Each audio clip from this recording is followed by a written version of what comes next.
Now we're excited to move on to our next session, the Forward Together panel, Universities Serving as Innovation Flagships. This important discussion is taking place right here in the Ellington Ballroom at Lowe's Hotel. Moderating this panel is Dr. James Lillard, Fellow of the FNAI, Senior Associate Dean for Research and Commercialization at the Morehouse School of Medicine. Please join me in welcoming Dr. Lillard and our panelists to the stage.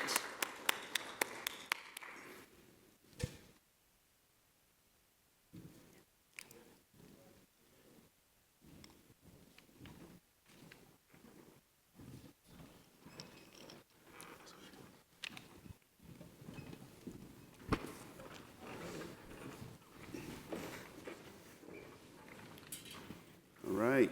Good morning, everyone. I'm honored to moderate this panel. It's going to be focused on a topic near and dear to my heart, and it's very timely and critical, especially now. It's the role of universities as an innovation flagship for our country and for a given region. So I'm James Lillard, professor of immunology, senior associate dean at Morehouse School of Medicine. I've directed our tech transfer office as well for the last 15 years. Morehouse School of Medicine is a freestanding, community-based, historically black medical school, one of three in the country, right here in Atlanta. And our research spans several biomedical disciplines, obviously, but we're uniquely focused on addressing health disparities to improve health outcomes of the communities we serve. We've been very fortunate to have supported and licensed a number of technologies to companies from Novartis to Janssen companies and distribution companies like Granger. And I think hopefully some of you got to hear some of a new topic Dr. Barney Graham mentioned a couple of days ago, a new mRNA-based vaccine for H5N1.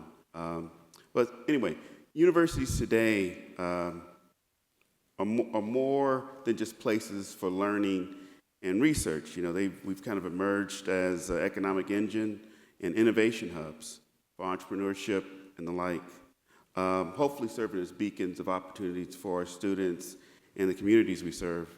But becoming a true innovation flagship requires more than just research excellence, right? It requires vision that embraces both translational collaboration and inclusive research. And today, we're very fortunate to be joined with leaders who are actively shaping this vision. So together, we're going to explore a number of topics and hopefully you'll be engaged with us. So to my immediate left is Dr. Erin Overstreet. She's the executive director of the University of Southern California Stevens Center for Innovation. Dr. Overstreet has led initiatives in technology commercialization and other institutions, I believe, in Austin and the like, and has been intimately involved with different partnerships between academia and industry over the years. Let's see. Cameron Smith is the assistant vice president of research at Texas Tech. Cameron began his career as a patent attorney before moving into tech transfer and now runs Texas Tech Systems Commercialization Office, which has grown licensing by deal flow by more than 50%, which is quite amazing.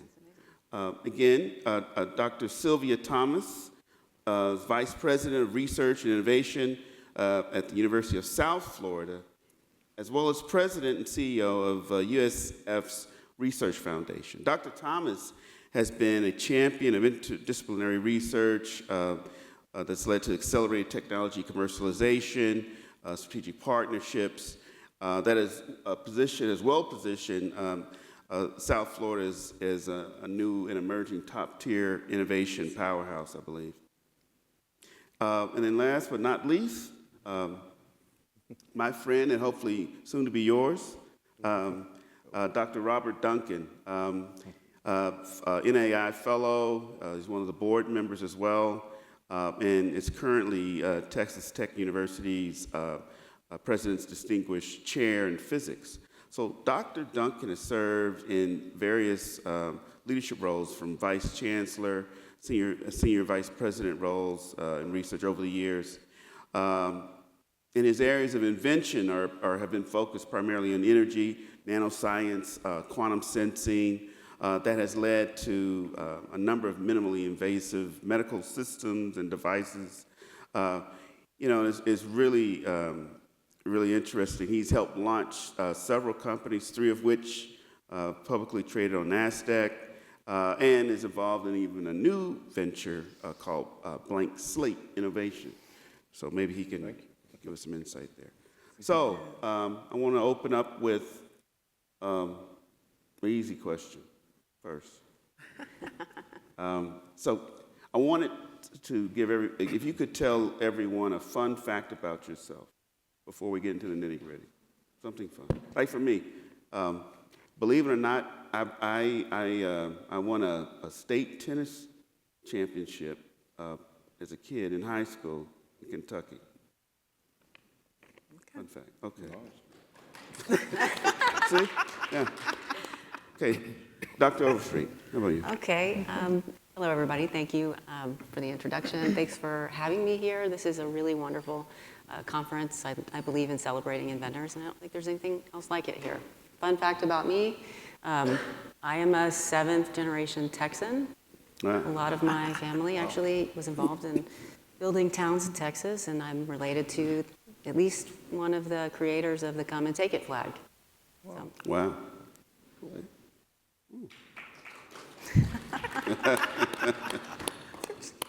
Yeah, echo that. Thanks for having me. Fun fact, I own a bounce house.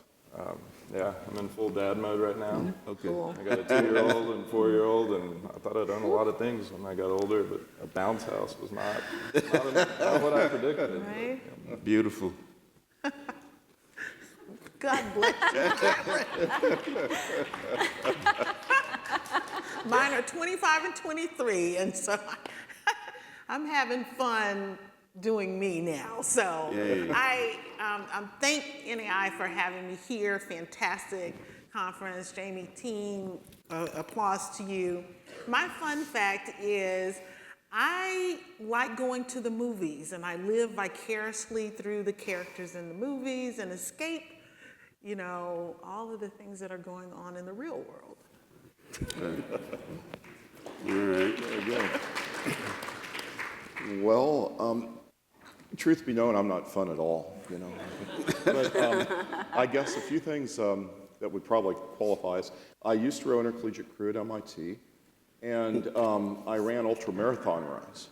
And I don't look like an ultramarathon runner. In fact, they called us the Clydesdale class. So it was good. They could have called us pachyderm class. But I love wordplay and kind of dumb puns. And so I'm working on light element fission fusion and new nuclear cycles. And people say, do you ever think nuclear will come back again? And I say, isotopes, so.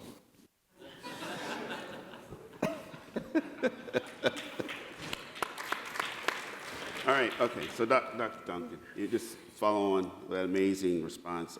What does it truly mean, in your opinion, what does it truly mean for a university to be an innovation flagship, especially in today's environment, or what sets institutions apart that are simply research-driven?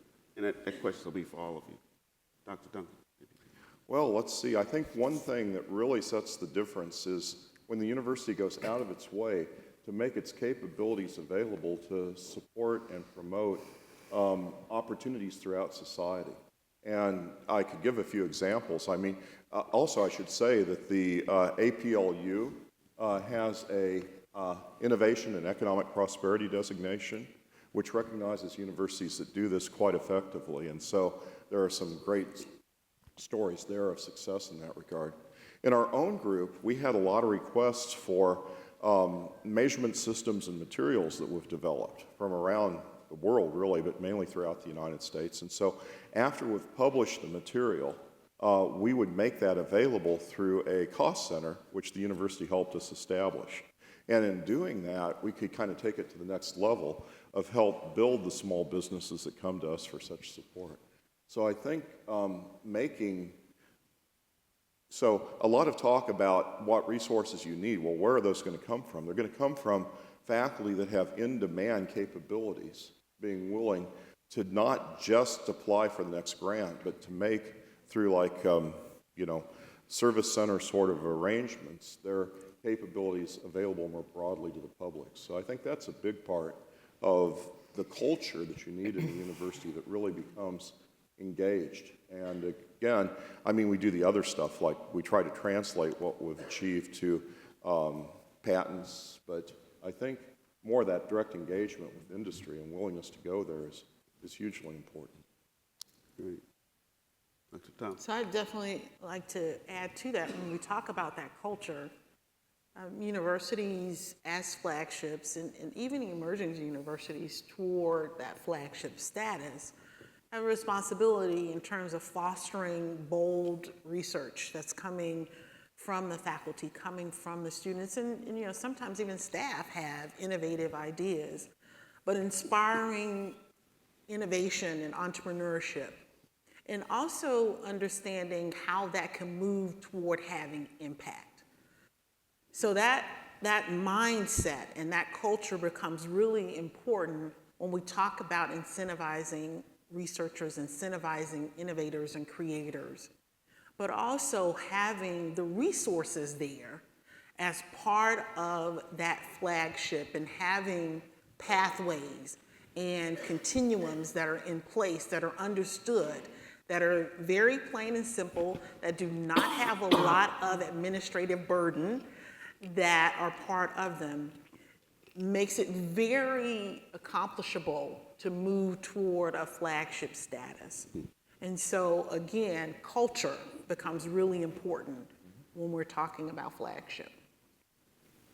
And one thing that's kind of shaped the culture across Texas Tech University system is our mentality of faculty service, and not just saying that, actually doing that. So going out there, being in the labs, helping the researchers find grant opportunities, nominating them for things like the fellowship and the National Academy of Inventors, bringing them to conferences with us, really getting outside of our office, bringing the faculty in, being there as a service to them. I mean, we develop relationships with all of our faculty. We're not just the black hole office that you sometimes deal with. I mean, and then the other piece is doing that inclusively as well. So one thing we did recently was a campaign to every single department across the Texas Tech University system. So not just the engineers and the scientists, but all of them. We got disclosures from the Department of Music. They didn't know our office existed. So things like that to really build that culture and an inclusive culture with faculty service. And I guess I'll just add on to that and maybe plug the obvious. I think Innovation Flagship should have a very strong tech transfer office. A lot of people maybe overlook what is needed actually to make a strong tech transfer office. And that is to have technical expertise in the office who understand the invention disclosures. I like to hire those who have PhDs in those backgrounds and match them with the faculty, but also train them in IP, right? So I've taken the patent bar. We've got a couple of others in the office who've also taken the patent bar. I think it's really important for licensing associates to understand this at a very deep level so that they can educate faculty, because once faculty understand this at a deep level like us, they participate a little bit more. They plan their experiments a little bit more. And then finally, the third sort of pillar of that is to train the licensing associates in negotiation, sophistication, when it comes to getting these license deals done. A lot of times these things can fall through the cracks or not get done, and if we know what we're doing, this is really the underpinning of all of the innovation activity. Great. Yeah. Well, let's stay on that topic, Erin. USC is now nationally recognized for driving a lot of commercialization efforts and external partnerships I've been familiar with. So what are some of the core practices beyond some of the ones you just mentioned or philosophies you have to help USC services Innovation Flagship? So I think the main thing that I like to develop in my license, and actually it's in the entire office, but let's just focus on the licensing group. I've been a licensing officer. I keep hitting this thing. I've been a licensing officer since 2007. I myself have managed thousands of inventions. So I do have firsthand experience in how to deal with inventors and how to deal with invention disclosures. And so I try to train my licensing in my image. And my core philosophy is you really need to know who your innovators are in the community and develop and establish a strong, trusting relationship with them. And so what does that mean? That means that you really need to know what their innovations are. You need to understand the science first. If you can go toe-to-toe with the innovators, they'll start to trust you and open up with you and go to you more for advice. So that's the first step. But then, like I was saying earlier, also knowing what you're doing when it comes to managing the IP. That means managing the patent attorneys, understanding what are the valuable claims that you can get, and understanding how to help the innovators get those claims and do their experiments so that they can support the claims.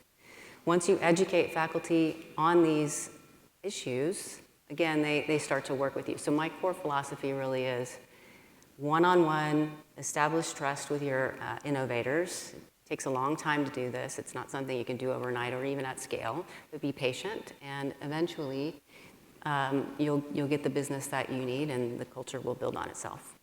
Well, it's brilliant. Anyone can comment on this. I was also just listening to you. I'm curious about also how do you foster that innovation or commercialization mindset with across an array of different disciplines, different departments. Have you given that any thought? Yeah, so the Texas Tech University system, so we're one of 9 systems that has a vet school, medical school, significant research campus, school of nursing, undergraduate school. So we really, dental school now. So we really have these different schools that we're trying to bring together. And you'll hear it said, the best innovations happen at the intersection of disciplines. So that is really what we try to push. We introduced the physicists to the vet school faculty, and they come up with new therapeutics for horses. So, I mean, really trying to foster that collaboration, hosting events where they meet each other. I can't tell you how many times we have somebody from our medical school talk to somebody, doing research in our biology department, and they're doing very aligned things, and they say, oh my gosh, I didn't know that you existed, even though you were across the street. So doing things like that, and I think that's what a directive the tech transfer function should do, is fostering that collaboration, because there's the different research offices at those institutions, focused on their faculty, but we as a tech transfer function, we see the gaps, we see what this researcher might need, this expertise they might need. And so we play matchmaker a lot, and we now are building relationships with our faculty as well. They'll come to us and say, hey, is there anybody else that that could fill this gap I have in my research? So that's one way we do it, playing matchmaker with our faculty. Anyone else could add to that, or? Well, I think I could add to it. What was the question again? Sure. Well, how do you foster that innovation, commercialization mindset? Especially it could be in a discipline. I know my son was a film major. He's graduated now, and USC has this amazing film program. So something that's diverse from the Keck School of Medicine to the film school. How do you? Okay, I think I can answer some. I can give maybe an anecdote. So I began my career at UCSF, which is the University of California, San Francisco. And when I first entered that ecosystem, I don't think I really had a full appreciation of, just how spoon-fed the entrepreneurs were in the innovation economy. So the PIs were well connected. They understood, what technologies were in need of developing. They knew kind of what data to get, even though the bar was lower then. And the VCs were right there. The capital was close by. They were knocking at our door. Okay, the ecosystem was just there. Then I moved to the University of Texas at Austin, and it was kind of a culture shock. And there wasn't a lot of biotech, for example. It was tiny. And so the job was, how do we start from this point and build an ecosystem at UT Austin? And I think if you look today, there is something bigger than there was in 2013. So I think we were successful. We spun out 40 companies. They weren't all biotech. It was about $500 million in financing the last time I looked. So we did do some significant work there. And how did we do it? Well, a lot of things went into it, but the one thing that I think I can say is when I got there in 2013, I thought, we just need one win. We need one professor to make it big, and then everybody else is going to say, I want to do that too. And so I focused on, the few professors who I thought really could do it. George Georgiou was the winner out of this cohort, at least initially, and he's a very talented drug developer. And so we actually got a company going, and I got a Series A round of $20 million. And this was a big deal in 2013 in Austin, Texas. After that point, everybody was like, how do I do what George did? So I want to do, so at USC now, we have this kind of same problem. And so I'm trying to identify those faculty that I think could do something big and make a big splash like this. And we've had a couple of wins already, so we're building in this fashion again. Just goes like that. Excellent. Sure. And in terms of that mindset, celebrate, right? Yeah. Celebrating the successes, celebrating what we're learning from our failures. So we have an Excellence in Innovation Award. We have an Early Stage Innovation Award that we offer. We have a I-Core Hub that we're a part of to celebrate even students that have an entrepreneurial spirit, right? We have an incubator that supports and celebrates the innovator. And so having that type of mindset and culture and it being supported by leadership. And my predecessor, of course, did a phenomenal job, Paul Sandberg, in terms of establishing the pathways to make sure that, faculty, again, students and staff, we have a IP portal. So it's a digital platform that you can submit, again, eliminating some of those administrative burdens. And we actually go out and meet the innovators and creators where they are. We visit any research seminar that's happening, our tech transfer office. We send tech scouts out to those seminars. We actually go and have one-on-one conversations with faculty and innovators. And we also present in our undergraduate classrooms to encourage them to disclose and to be innovative. Outstanding. Go ahead. I would just follow up on, Cameron mentioning how his office proactively approached our group and also the group of Professor Laszlo Hunyadi in the vet med school. And Jennifer Souter, who works in Cameron's office, made that connection for us. I did not know it existed.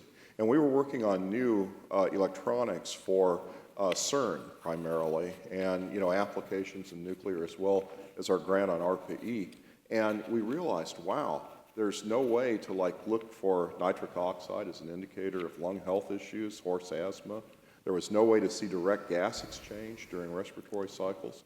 This has great application to human, like COVID respiration. But the horse is a translational partner with the human in NIH's comparative medicine strategies. So that worked brilliantly, and we would have had no idea that that application existed. And we've really pursued it very diligently, and I think it's going to be great things grow in the cracks between disciplines. And the disciplines will not know about the opportunity at the cracks without an office as proactive as Cameron's has been. Great. So Cameron, that's a great segue, lead-in for my next question. How did you tackle some cultural or institutional changes that you had to make or think about as you create this innovation engine at Texas Tech? Yeah, so kind of bringing together what others have said, celebrating the achievements is big. When we have a big win, we communicate that. The NAI is a fantastic mechanism for celebrating our inventors, so that's something we became heavily engaged in. one thing we do is, we have our annual Inventor Celebration event. I think most schools are doing that now. We've really put a lot of effort and resources into that. It's a party. It's not a sit-down dinner. It's a party to celebrate our inventors. And we have started adding all kinds of special awards in there. I mean, we celebrate Emerging Inventor of the Year from different schools. Folks who, it may have been their first disclosure, and it was really neat. We put them up on stage, give them an award, say, look, this is something really cool. You guys can do it too. Most impactful technology, Deal of the Year, all kinds of these fun awards that really get our faculty engaged and celebrate that. And so building that culture, and she said celebration, I think that's important. And then, when somebody does have a big win, does have a big deal, we certainly promote that as well, and inventors fall in line and say, I want to do that too. How do I do that? But another piece, kind of following up on what Erin said with the hiring and kind of the skill set in the office. So it's very difficult, as I know a lot of you guys are in remote locations, it's very difficult to hire in Lubbock, Texas. So, we've kind of taken that mentality of how do we first establish that credibility with our inventors? So we say we can teach the patent side of things, we can teach the deal doing side of things. Let's hire somebody who has the technical expertise that can sit in front of the researcher. And I say, talk science to them, or talk engineering to them. They speak the science, they speak the engineering. And so, 5 years ago, we were at 4 people in the office, and we just hired our 11th. So it's working. We've got multiple PhDs in the office now. But we do spend a lot of effort, training on the patenting side and the licensing and deal doing side. But, kind of hiring those that can sit and develop credibility with the scientists and engineers, I think is important. Okay, great. Anyone else like to follow up on that? I mean, you kind of alluded to, well, a number of you have alluded to ways you encourage inventors to engage with your office and even industry. Does it also work the other way around? Did you have to develop tools to engage, to bring in industry to engage with your faculty, or vice versa? Any thoughts about that?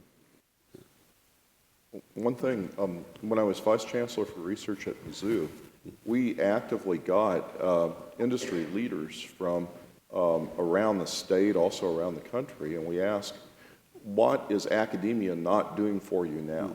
What do you need from us that we're not providing?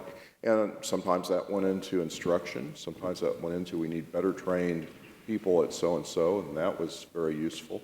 But it also led to opportunities to bring the remarkable tech base that we have at our major research universities and make it available, because most small startup companies don't have that, make that available so it can be readily and seamlessly used by industry to get past their own little valley of death and get to the point where they can really raise major capital to proceed. So we really learned a lot. I think you always, as an administrator, learn much more by listening than talking. You have 2 ears and 1 mouth, and that's kind of a clue, And often that gives you the opportunity to really adjust based on data and not speculation as to what you need to do as a university to be more responsive to society. Great. Well, so Rob, while you have the mic, and someone that's led several different types of large-scale research projects and portfolios, and then serving on our NAI board, how do you see universities stepping forward more boldly into national leadership roles around these type of critical technologies you've been involved in? Well, thanks for the question, and I hope this isn't overly bold. There might be a shepherd's hook to pull me off the stage if it is. but today we're seeing huge changes, but don't focus on people and the politics. Focus on the perspective of the public, and you're seeing many concerns expressed by the public at large. And that is not to be dismissed, but it's not to be accepted carte blanche either. And I think one thing that disturbs me the most is this feeling of isolationism. And I think that if I were still in position, say as a senior VP or as a vice chancellor, I'd be working to try not to be politically active, but to kind of try to change that mindset. Because let's think about what immigrants to this country have done to make us much stronger, much safer, much more prosperous. And I come back to Admiral Rickover, for example, in the nuclear navy. He was born in Poland when it was under Soviet control. And he immigrated to the United States, and his genius led to one of the things that keeps us very, very safe, the nuclear navy. And when I think of other people like Sig Hecker, who so well led Los Alamos National Labs, also an immigrant from Austria. When I think of Al Nerith, an immigrant from Germany, who did something similar at Sandia National Labs. So much of our infrastructure for defense, so much of our security, so much of our economic prosperity is based on the success of immigrants. And if we close that off, we'll be in a dangerous situation. Now, I don't mean to be negative. We have 1.1 million foreign students in our universities today, but it declined last year by 11%. So that should be a red flag at least. And also, when I look at that, you probably saw the Nature survey poll that 1,600 people responded to in March. And 75% of the respondees who were scientists in the United States said that they were looking to move outside the United States. Yeah. This is dangerous. So the solution is not a political one. The solution is appealing to the public and making them understand just how important we are as a nation of immigrants and how important we are in terms of the strength of different points of view and a diversity throughout this country that's been so valuable. Not a political statement, a statement to the American public of just how important avoiding isolation really is. Wow.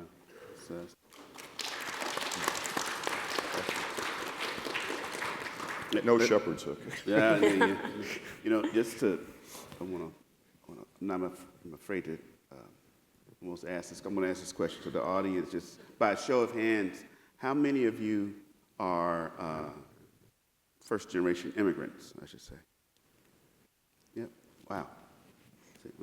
That's Yes. kind of proof there.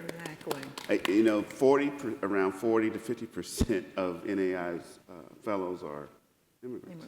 Right. But here, it's certainly the majority of the room, so that's quite impressive. Well, I'm going to change the direction a little bit, Sylvia. Yes. If you could, University of South Florida has kind of emerged as has seen dramatic growth in research, certainly, Yes. in innovation rankings. So, what role did partnerships play, either locally in the region or nationally, with industry or academia that helped you climb the ranks? So as an R1 and AAU institution, a great part of that trajectory, again, has been strategic. Strategic in a way where there's been focus on people, process technology, and partnerships. And when we talk about people, we think about the innovation that we're creating that's going to impact people. People of all color, people of, from all geographical locations. And so we focus on the people that are internal, the people that are external to our organization, and making sure that the things that we're doing at the university around innovation are going to impact and help the quality of life of people. We have been constantly evaluating our processes and our technologies to make sure that there are seamless processes and pathways to innovation. And again, as I talked about, celebrating that, incentivizing that, and also when we talk about partnerships, those industry partnerships, but also community organizations and partnerships. We have a responsibility as innovators to be able to identify how what we have created can in fact be able to impact quality of life, whether you're working with a community organization, a national lab, whether you're working with industry. So we've really taken a concerted effort and an intentional effort to make sure we focus on those particular areas. And we actually just launched a campaign, and it's called Bold Research, Real Impact, that tells the stories of the innovation and how they're making a difference. One of our innovators, Daniel Ye, has a product called the New Generator, and it translates waste into nutrients, energy, and water. And that is a global product. So it's those types of stories that we need to tell as a research community, as an innovation community, where everyone understands the work that we're putting in, all of the fun stuff that we do, right, will help improve their quality of life. I think that's also part of what we need to do, and we have a responsibility to do that. Wow, that's excellent. Welcome. Agreed. And perhaps you could follow up, and everyone else. I was, these are amazing processes, and policies, and philosophies. How do you engage leadership from our presidents and deans or chairs? How do we engage them to implement some of these wonderful ideas and integrate or implement innovation in our institution's mission? I'll start Sure. there. I think that's a great question, and something that's kind of perplexing to me too, because as I said, I've been in tech transfer since 2007, and it always seems like messaging to leadership is an issue, right? They're not getting it. You've always got to reframe it or try to help them understand. And I wish they would just dig in and understand tech transfer and what our challenges are, what our limitations are, because what we do is a very important work. And I think every tech transfer office that I encounter is living on a shoestring budget. We're all underfunded. Maybe not you. You hired 11. That's amazing. And you have a bouncy house. But this is an issue, right? We're all budget limited, and then we have to justify our existence. So I think leadership really does need to take that responsibility and understand what we're doing, because in the future, more partnerships, we're going to have to come up with more creative ways to do business. And so that's what I'm here to say. Great. Anyone else? I'll say it makes a big difference whether your VPR is an inventor and may even be a member or board member of the National Academy of Inventors. To your left. Versus somebody who's never worked with a tech transfer office when they were a researcher. So approaching it differently, obviously more background knowledge needed, more hand-holding certainly, but the impact is there. It just needs to be communicated and communicated and communicated. But I mean, kind of going back to our fun parties we throw with our inventors, the leadership is there too, and they see how the inventors react to being celebrated and all of that. So. And possibly integrating it across the academic platform. So some of our colleges, departments actually include patents as part of the tenure and promotion process. So integrating it and infusing it into all of those things that are mandatory in institutions of higher education makes it seamless. It makes it, right? And also making it part of the strategic plan, where executive leadership, the president and the provost and every deans have to deliver on that strategic plan, and they're measured by metrics. So part of our state university system in Florida, we have a metric where it includes patents, it includes startups, right? So there's an innovation that's threaded throughout the state where we can't get away from it, right? So we have to move in that direction, but again, ultimately, why are we doing it? And I think articulating that to executives makes a huge difference because they're human too. And they understand when we talk about how what we're doing will make an impact. And that's great marketing and branding for the university. Mm-hmm. So all of that ties together. Right.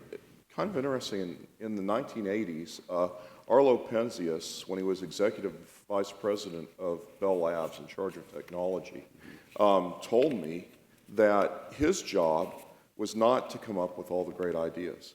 Now, this is being spoken by a person who won the Nobel Prize for background radiation, and everyone regarded as highly brilliant, without a doubt. But he really got it. He understood the intrinsic need for humility in administration.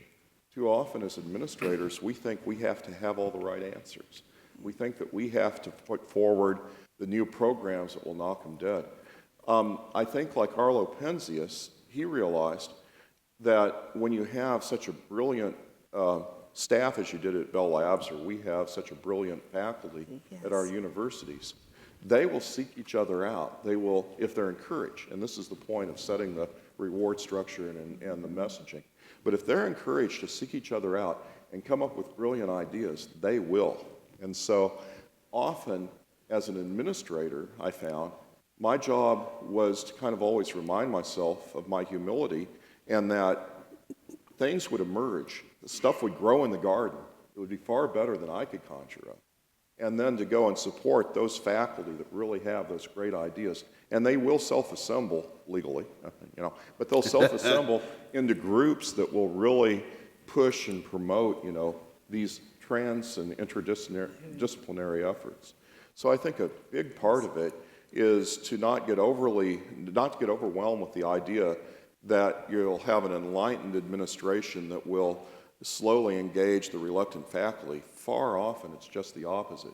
You'll have an extremely visionary faculty that if you as an administrator are ready to go there and really kind of support them, you'll emerge something really outstanding at the, people say grassroots level, but really it's the fundamental level that you want to achieve. One thing I thought of, so at Texas Tech, I assume it's similar elsewhere, we have a lot of LinkedIn junkies in our senior administration. Right. I can send VPRs and deans emails all day with what their faculty are doing, what their metrics are doing, but you post it on LinkedIn, they comment almost immediately. If you tag them, they're reposting it. It's a phenomenal tool, and we've built, well, I don't know if Jennifer's out there. Jennifer has built a fantastic LinkedIn page for our office, and we engage with the deans and the VPRs that way pretty heavily. So. Excellent. And I'm learning so much here.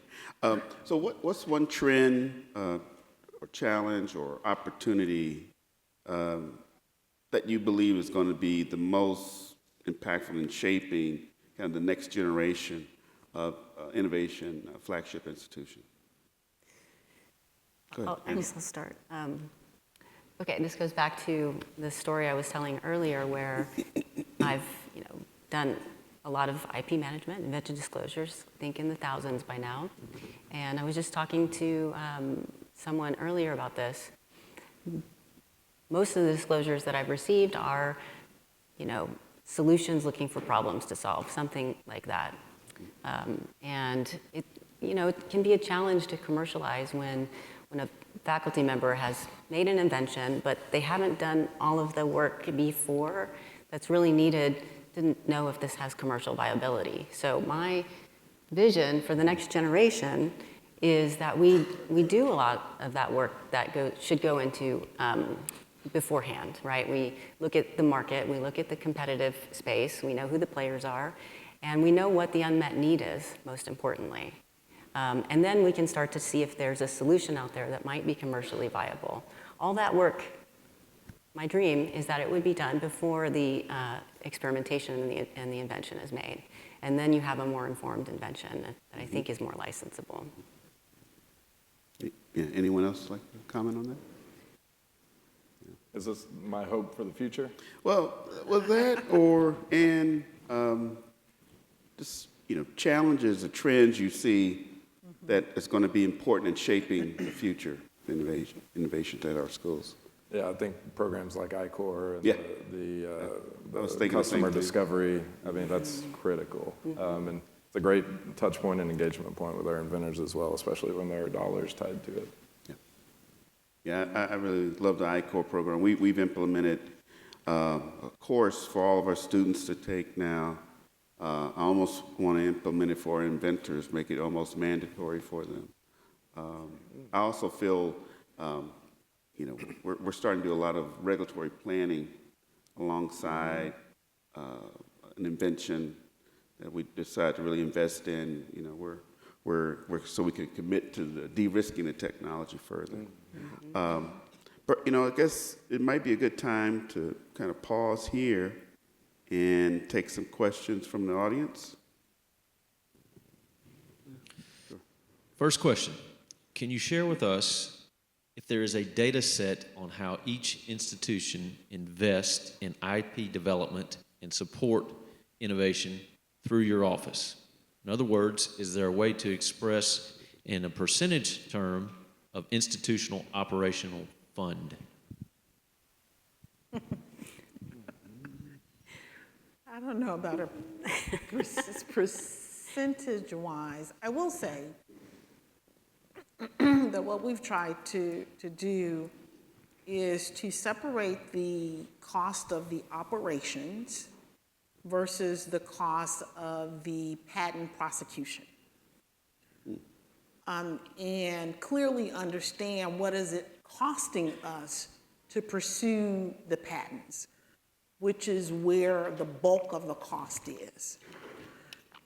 So that in itself is a challenge in terms of how we're able to pay for the patent prosecution, how we're able to move toward commercialization.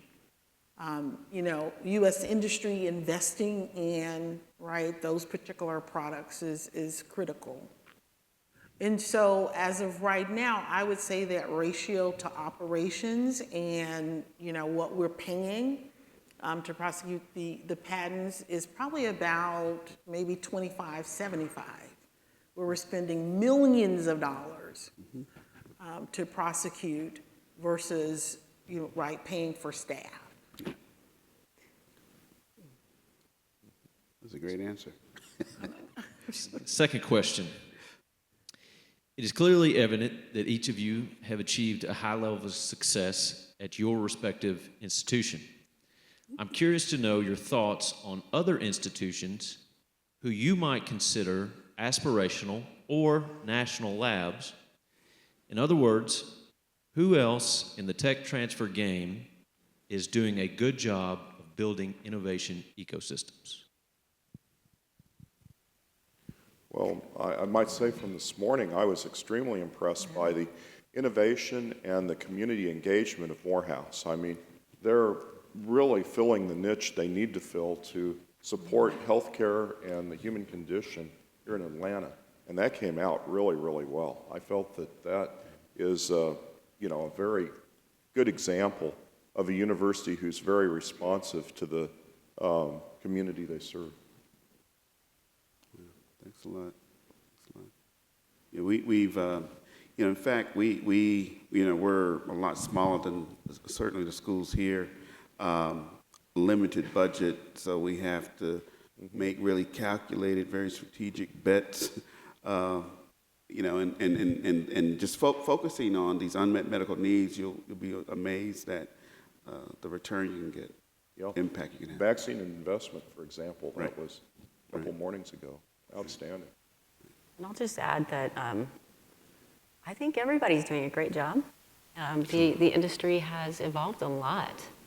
Back in the early 2000s, it was pretty nascent, and there were a few bright, shining stars, and then now it's just like popped. Go to Autumn, and everybody's there, and there's this very tight-knit community in the tech transfer world. Everybody's learning from each other and building a really robust operation. So the resources are there for the tech transfer office to become what its potential can be.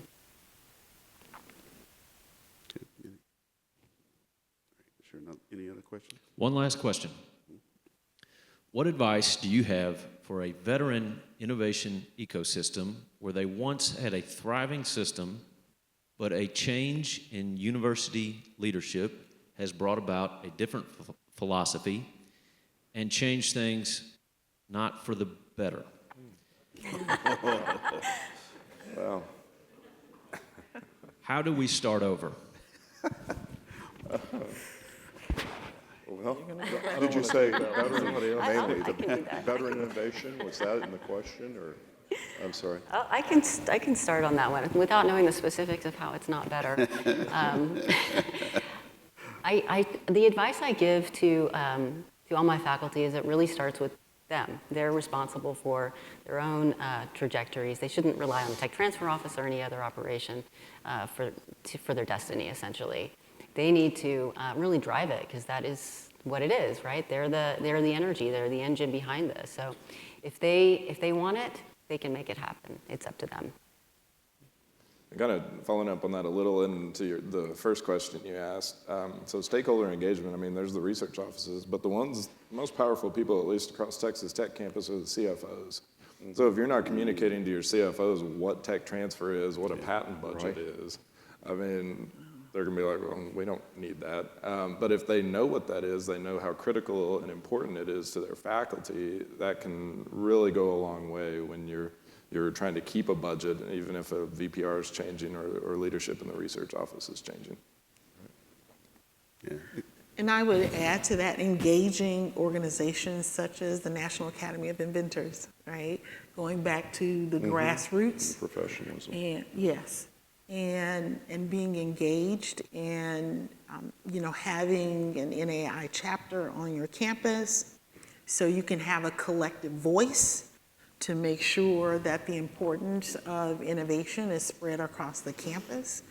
So those types of things, engaging students, right? Because, students are, one of our stakeholders, and they can have loud voices. Yes. Yeah. And so engaging students. So those grassroots efforts can bubble up and actually support a strong tech transfer office, as well as translation of that research into innovation.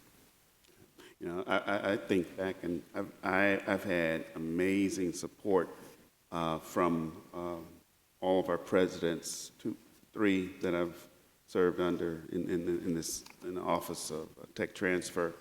And Cameron, I learned a lot from you. I think LinkedIn posts, real simple ways to engage and highlight their efforts and involving them, because I often encounter, we may have a change in a CFO or a general counsel that may not know much about what we do, and it's just important to educate them. Because we're actually all on the same page.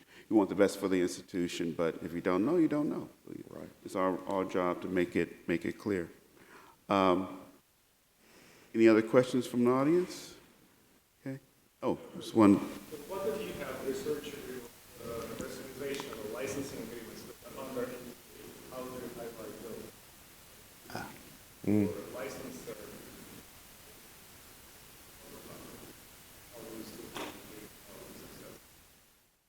Right. So if you have a partnership or project under a non-disclosure agreement, how do you highlight it publicly? I guess negotiating with the people the NDA is with through the university, and try to find that sweet spot where a public announcement both agree to will be in both parties' very much best interest. And so I think that probably would be the best bet. Again, trying to negotiate, always respect the NDAs. I mean, if there's ever any violation of an NDA, then the trust violation will set you back years, or even worse. And I mean, something clicked in the response to that last question. And Cameron's right. Texas Tech's the only university I've been affiliated with where the financial people are more powerful than the lawyers. And that actually is an advantage, because the first thing the financial people will ask is this going to cost us anything? What's our return on investment in this investment? The first thing the lawyers typically will ask is, what's the risk of public exposure in this? So I think it's an easier case to make when you can show you're not going to cost your institution anything. In fact, you could bring in big opportunity. Yeah. The financial people will resonate with that. So especially if the NDA is established for financial reasons, involving the financial officers with the external partner the NDA is with might be a good way of trying to find a common middle ground that can be announced. Okay, great. Guess we're going to start closing here. One last question for the panel. So what's your boldest or biggest prediction or biggest hope, let's say, for the future of university innovation in the next 5 to 10 years? Erin. Okay. The obvious thing is I think AI is going to change the way we do business, not in the way that maybe is obvious, but I'm predicting that because it's so easy to now innovate using AI, it'll be easy to design around claims. And so I think that this business model that I'm currently practice, which is get as much data, get a robust specification, get as broad a claim as you can get, that's going to become what you really need to do in order to address this threat from AI.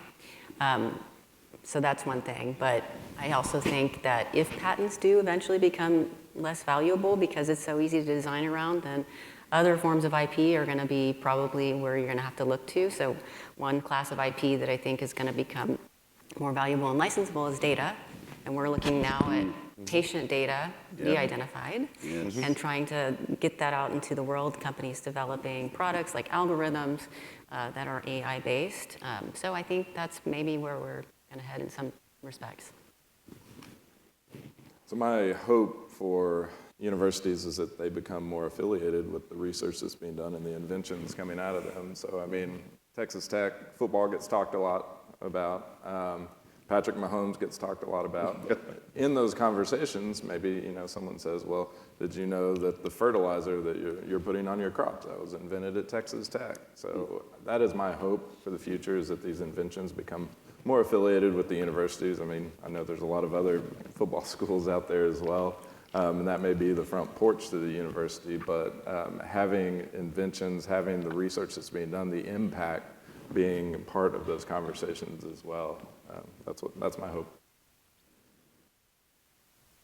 My vision in terms of the future and the contribution by institutions of higher education is really having an impact on the competitiveness for our nation in looking at science and technology index, how we can move. I think we may be 4th, 5th, I'm not sure, but how the nation can invest in those innovations to help us move the needle and actually be more competitive. And so those investments are really critical. And we're at a time now where it's being questioned. And so in looking at long-term, how that's going to, again, improve quality of life. Excellent. Well, these are outstanding thoughts, and couldn't agree more. And I guess my hope would be that every faculty member gets into something that really benefits well beyond themselves and leaves them incredibly excited to get in the morning, that gives them a sense of purpose, desire, and drive.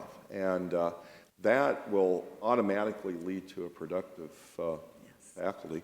I hope also they have a good home life so they can hardly wait to get home in the evening, And so having that would be, I think, what I wish the most for the faculty.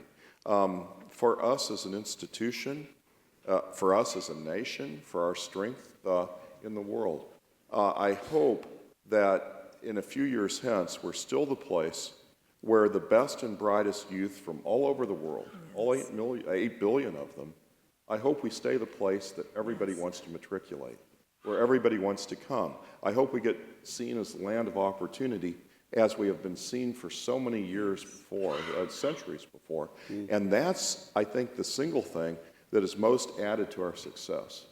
And so I hope very much that that land of opportunity reality throughout the world survives. Because I can tell you, I know firsthand, so many other countries envy that position that we're in and would love to take it over. Great. And we could essentially drop the mic on that last comment. And, so I wanted to, hopefully everyone can join me in thanking these amazing panelists. Extremely insightful.